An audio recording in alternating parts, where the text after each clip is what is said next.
ಶುಭೋದಯ, ನಮಸ್ಕಾರ, welcome to Yoyo Kannada. ಬನ್ನೀಗ ನೋಡೋಣ ಈ ದಿನದ ಟಾಪ್ 5 ಬ್ರೇಕಿಂಗ್ ನ್ಯೂಸ್. ರಾಜ್ಯ ಸರ್ಕಾರ ಹಳೆ ಪಿಂಚಣಿ ವ್ಯವಸ್ಥೆಗೆ ಜಾರಿಗೆ ಚಿಂತನೆ ನಡೆಸಿದೆ ಎಂದು ಶಿಕ್ಷಣ ಹಾಗೂ ಸಾಕ್ಷರತಾ ಮತ್ತು ಶಿವಮೊಗ್ಗ ಜಿಲ್ಲಾ ಉಸ್ತುವಾರಿ ಸಚಿವರು ಆಗಿರುವ ಎಸ್ ಮಧು ಬಂಗಾರಪ್ಪ ಹೇಳಿದ್ದಾರೆ. ನಮ್ಮ ಶಾಸನಗಳನ್ನು ಜಾರಿಗೆ ತರುವವರು ಸರ್ಕಾರಿ ನೌಕರರಾದ ನೀವು. ನಿಮ್ಮ ಪ್ರಣಾಳಿಕೆಯಲ್ಲಿ ಹೇಳಿದಂತೆ ಸರ್ಕಾರಿ ನೌಕರರಿಗೆ OPS ಜಾರಿ ಮಾಡಲಾಗುವುದು. ಈ ಕುರಿತು ಸಚಿವ ಸಂಪುಟದಲ್ಲಿ ಚರ್ಚೆ ನಡೆಸಿದ್ದೇವೆ ಎಂದರು. ಸಚಿವ ಸಂಪುಟದ ವಿಸ್ತರಣೆಯನ್ನ ಹೈಕಮಾಂಡ್ ಮಾಡಬೇಕು, ನಮಗೇನು ಅದರ ಬಗ್ಗೆ ಗೊತ್ತಿಲ್ಲ, ಹೀಗೆಂದು ಸಚಿವ ಸತೀಶ್ ಜಾರಕಿಹೊಳಿ ಪ್ರತಿಕ್ರಿಯೆ ನೀಡಿದ್ದಾರೆ. ಸಂಪುಟ ವಿಸ್ತರಣೆಯಾದರೆ ಹೊಸ ನಾಯಕತ್ವ ಬೆಳೆಯುತ್ತದೆ ಎನ್ನುವ ಮೂಲಕ ಪರೋಕ್ಷವಾಗಿ ವಿಸ್ತರಣೆಗೆ ಬೆಂಬಲ ಸೂಚಿಸಿದ್ದಾರೆ. ಸಚಿವ ಸಂಪುಟ ವಿಸ್ತರಣೆಯಾದರೆ ಒಳ್ಳೆಯದು, ಆಗ ಎಲ್ಲರಿಗೂ ಅವಕಾಶ ಸಿಗುತ್ತದೆ. ಇದನ್ನು ನಿರ್ಧಾರ ಮಾಡುವುದು ಹೈಕಮಾಂಡ್. ನಮ್ಮ ಮಟ್ಟದಲ್ಲಿ ಅದು ಇಲ್ಲ ಎಂದು ಸತೀಶ್ ಜಾರಕಿಹೊಳಿ ಸಚಿವರ ಕಾರ್ಯವೈಖರಿಗಳ ಬಗ್ಗೆ ಚರ್ಚೆಯಾಗಿದೆ ಎನ್ನುವ ಮಾಧ್ಯಮಗಳ ಪ್ರಶ್ನೆಗೆ ಆ ರೀತಿ ಏನು ಚರ್ಚೆ ಜರುಗಿಲ್ಲ ಎಂದು ತಿಳಿಸಿದರು.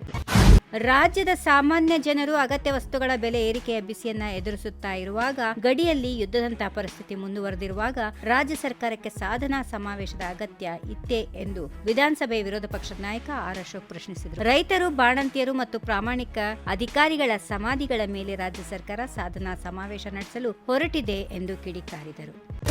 ಮಾಜಿ ಮುಖ್ಯಮಂತ್ರಿ BS ಯಡಿಯೂರಪ್ಪ ಮತ್ತೆ ರಾಜ್ಯ ಪ್ರವಾಸ ಮಾಡುವುದಾಗಿ ಅಧಿಕೃತವಾಗಿ ಘೋಷಣೆ ಮಾಡಿದ್ದಾರೆ.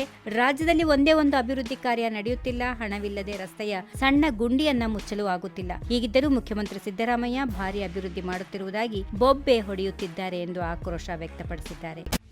ಓಬಳಾಪುರಂ ಮೈನಿಂಗ್ ಕಂಪನಿಯ ಅಕ್ರಮ ಕಬ್ಬಿಣದ ಅದಿರು ಗಣಿಗಾರಿಕೆಯ ಪ್ರಕರಣದಲ್ಲಿ ಶಿಕ್ಷೆಗೆ ಒಳಗಾಗಿರುವ ಕರ್ನಾಟಕದ ಮಾಜಿ ಸಚಿವ ಗಾಲಿ ಜನಾರ್ದನ್ ರೆಡ್ಡಿ ಅವರ ಜೈಲಿನ ವಿಶೇಷ ಸೌಲಭ್ಯ ಕೋರಿಕೆಯನ್ನು CBI ವಿಶೇಷ ನ್ಯಾಯಾಲಯ ತಿರಸ್ಕಾರ ಮಾಡಿದೆ. ಈ ತೀರ್ಪು ರೆಡ್ಡಿ ಅವರಿಗೆ ಮತ್ತೊಂದು ಹಿನ್ನಡೆಯಾಗಿದ್ದು, ಜೈಲಿನಲ್ಲಿ ಸಾಮಾನ್ಯ ಖೈದಿಗಳಂತೆಯೇ ದಿನಚರಿ ಮುಂದುವರಿಸಬೇಕಾಗಿದೆ. ಈ ವಿಡಿಯೋ ನಿಮಗೆ ಇಷ್ಟವಾದಲ್ಲಿ ಲೈಕ್ ಮಾಡಿ, ಶೇರ್ ಮಾಡಿ, ಸಬ್ಸ್ಕ್ರೈಬ್ ಮಾಡಿ.